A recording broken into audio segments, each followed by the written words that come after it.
there, you little elephant chicken nuggets. It's me, Carl. Welcome to Grow TV. Welcome to Grow TV. Hosted by Carl. Where we have fun with our friends, talk about Jesus, and go over everything the Bible has to offer. Now once again, welcome to Grow TV.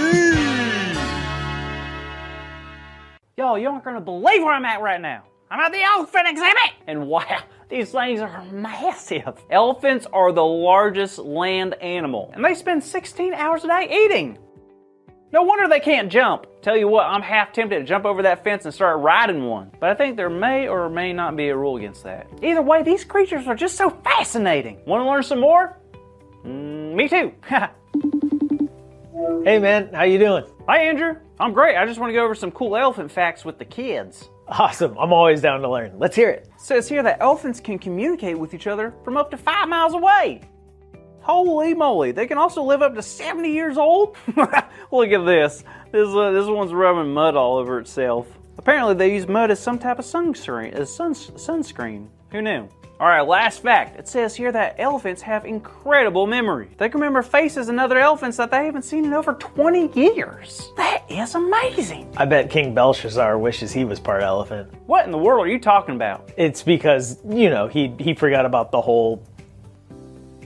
You don't know who I'm talking about, do you? Nope. Okay, well, King Belshazzar was the son of King Nebuchadnezzar. Like we learned last week, King Nebuchadnezzar learned that God is the one true God. And he learned that from Daniel, Shadrach, Meshach, and Abednego. Guys that were brought over from their hometown to live and work in the kingdom of Babylon. These four followed God no matter what. I mean, the king tried throwing 3 of them into the fiery furnace, and nothing happened to them. So clearly the God they worshipped was real. Anyway, you'd think that when Nebuchadnezzar's son Belshazzar became king, he would have remembered all of that, but he didn't. Oh, well, that's a bummer. It really is. There was this one time when he was having a big dinner party, and he asked his servants to go get all of the silver and gold cups. And the thing is, the cups, or goblets as they called them, were very special. Well, how special were they?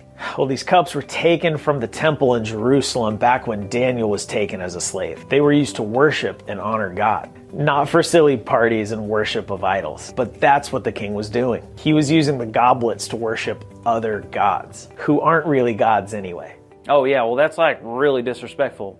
Kind of sad too. Right? But the thing is, God had a plan. Because as soon as they started drinking out of those goblets, a hand from heaven appeared. A hand? A hand from heaven? Are you kidding me? And it wrote a message on the wall, but the thing is, no one could read it. No one? No one. The king was frightened. He offered a gold necklace and the opportunity to become the 3rd highest ranking official in the land. Whoa, that's a big reward. It sure was. But still, no one could read it. Until the queen walked out and she brought up the name of, can you guess? George Thorogood? What? No. Oh, I have no idea then. Daniel. She told the king about Daniel. Oh, of course. I should have known. So Daniel came out and he told the king that he wasn't interested in the rewards. He only wanted to read and share the message of what God had written. Daniel is the man. But before he read the writing on the wall, Daniel took that opportunity to share a message with the king. He told the king of his father's mistakes, reminding him of how he didn't listen to God. And then Daniel told the king about himself, about how he had turned against God and refused to listen and obey God.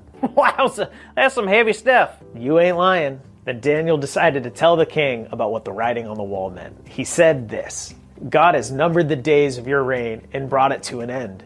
You have been weighed on the scales and found wanting. Your kingdom is divided and given to the Medes and Persians. Holy moly. So basically the writing said, hey, Belshazzar, your kingdom's guilty of like a lot of things and you're in big trouble. Oh, and by the way, you're not going to be a king for that much longer. Did I get that right? Pretty much. It was a very revealing truth, but the king honored Daniel for telling him what it really meant. So what happened next? Well, everything that was written on the wall came true. That night, the king was killed and a man named Darius became king. Wow, so much happened so fast. I guess you're right about the whole elephant memory thing. Belshazzar should have known better. Yep, all he had to do was take a look at his father's life and the people before him to realize that he should have really been listening to God, especially as king. For sure. I guess that's how we should be living too. What do you mean? Well, think about it. If we think about the people that lived before us, our friends, our family, even people in the Bible, we can look at them and how they lived, the choices they made, even the mistakes that they regret, and we can learn from them. You're absolutely right. We can also look back at what God has told us and others and learn from that as well. It's never too late to start learning from God. I agree. Don't you? Nice.